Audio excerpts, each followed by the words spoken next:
In today's video, I'm going to teach you how to fix the Adobe Acrobat failed to load its core DLL error. This error can be quite frustrating, but don't worry, I've got you covered with some straightforward steps to resolve it. Let's jump straight into it. First, you'll want to access your Start menu and search for Settings.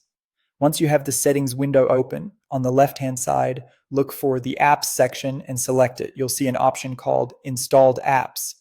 Click on that and then scroll down the list until you find Adobe Acrobat. Once you've located Acrobat, you'll notice 3 horizontal dots next to it.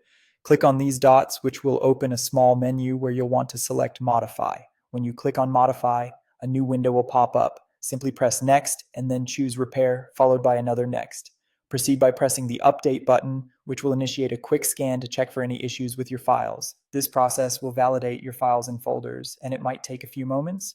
Once it's finished, you'll see an option to Finish. Click on that and you're all set for this step. Now, there is another way to repair your files that involves launching Adobe Acrobat directly. If you're able to open the application, head over to the top left-hand navigation area, click on Help, and then select Repair Installation.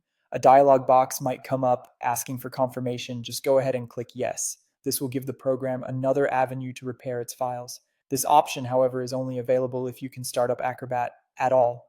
If that still hasn't resolved the issue, there is one more approach we can take. Open Adobe Acrobat, and once inside, turn your attention again to the left-hand navigation panel, scroll all the way down and click on Preferences. Inside the Preferences menu, continue scrolling down to find Security Enhanced. When you get there, you'll see an option called Enable Protected Mode at Startup. Uncheck the box next to this feature. A security pop-up will appear, to which you should respond by pressing Yes. After unchecking this box, make sure to close out of the Preferences window to save your changes. As one of the final checks, try restarting Adobe Acrobat to see if these adjustments have resolved your issue. And there you have it, folks. Try these steps, and hopefully you'll find that the core DLL error has been fixed. If you found this tutorial helpful, don't forget to hit the like button and subscribe to my channel for more useful guides.